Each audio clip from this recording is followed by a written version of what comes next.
Hello everybody, a good day to you all. Today I'm talking about Supernatural Season number 15, episode number 4, Atomic Monsters. This episode is directed by Dean Winchester. That's right, Jensen Ackles directed this episode.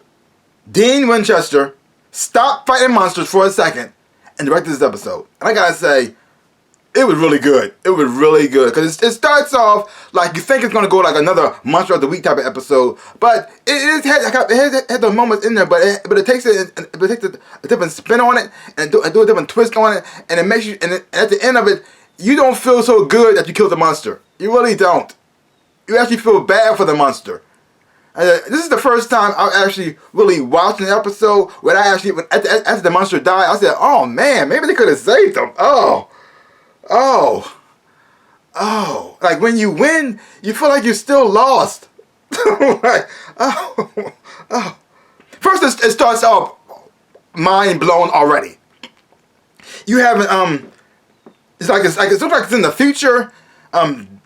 Dean got a beard and he's fighting. He's in a hallway killing a lot of people, like killing a lot of demons and stuff like that too, taking them all out. And then that you see Benny, he's there. Benny?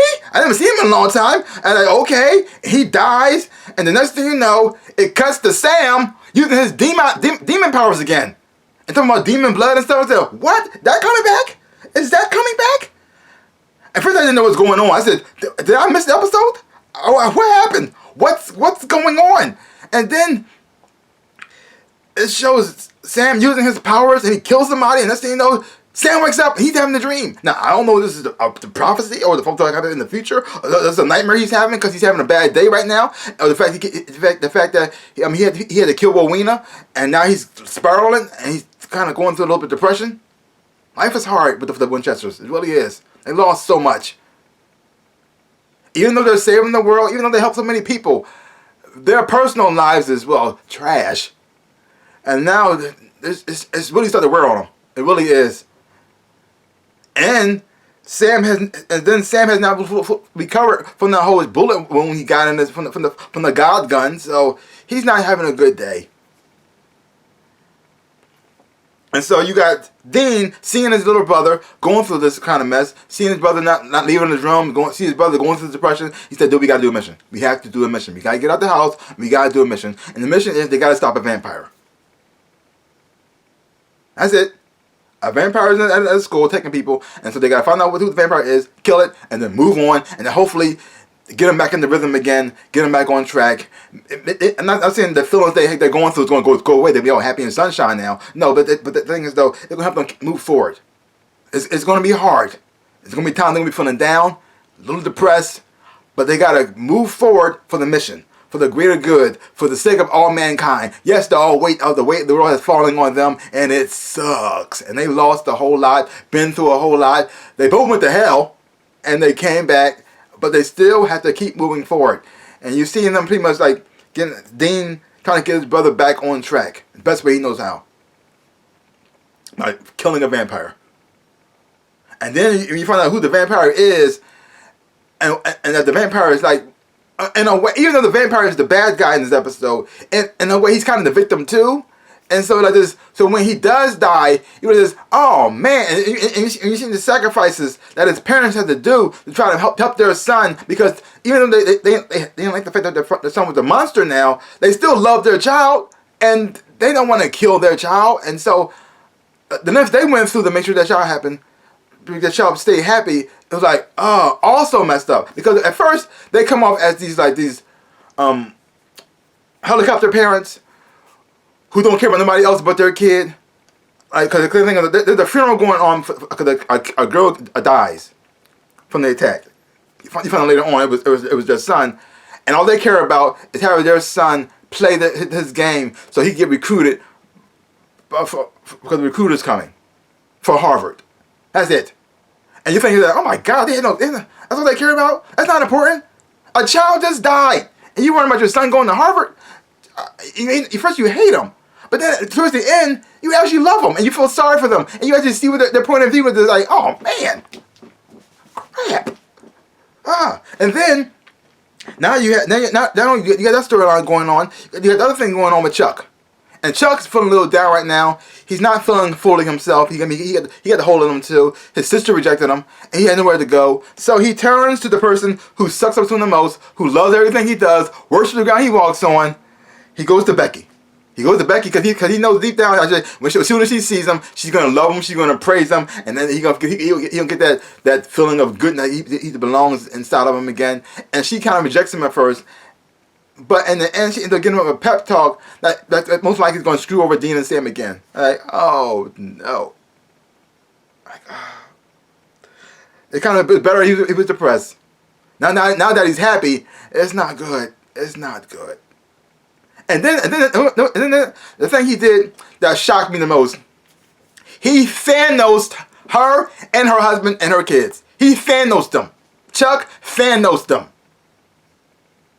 First time he did it, it shocked the crap out of me. Her husband, because her husband goes off with the kids, while she's gonna stay home, have her me time. We just rejuvenate, get her stuff together, and then when Chuck shows up, she ends up like helping him in a way.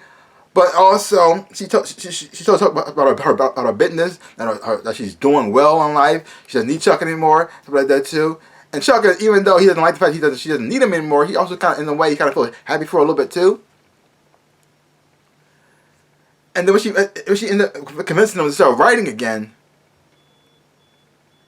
and at first the first story she didn't really like that much, but the second one, I don't know how dark it went. I don't know how messed up it went. But you can tell she liked it, but at the same time, she hated it because she knew what was going to happen to Sam and Dean in the process of this.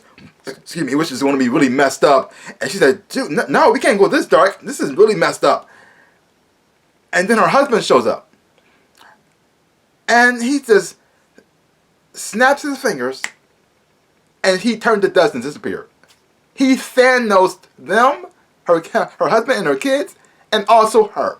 And all right is, what? Wow. Now, I don't know what story he wrote. I don't know what he put down on paper, but I know it's not good. Because soon he had that grin on his face. I was just, oh, man. But overall, this episode was amazing. The story was told was like fantastic. Had emotional weight to it as well. I mean, even though, like I said, they won, they still kind of felt like you lost a little bit too, because you felt sorry for the person who they were killing. And a lot of times you want them to kill the bad guy, because the bad guy who wasn't actually a bad guy, who was the victim of the bad guy, who we don't know who that person was, but he was the victim. And you got his parents who love him, trying to help their son on the best way they know how. And then you got him being willing to sacrifice him, willing to kill himself for the greater good, because he knows he can't control himself. And it's like, oh, man. Whew. Oh. I don't know where it's going to go from here, but wow. Disney should direct more episodes, because this was amazing. I don't know. Wow. Wow, it was so good. It was really good. Like, wow. Because it felt like a little bit of old, but also it felt like something new and fresh at the same time, too. So this, man. That was done so well. It was done really well. So if you haven't watched Supernatural, you start watching it, come back. Please do, because this was amazing. Wow. So leave your comments down below. Let me know what you thought of this episode of Supernatural. If you haven't watched it, check it out for yourself. Hopefully when you watch it, you will enjoy it and have fun watching it too. So give my channel a big like, hit the thumbs up, shaboop, and subscribe to my channel and share. I really appreciate it. Like I always say in my dreams of life, I am the Ninja Rabbit. Peace out, peoples.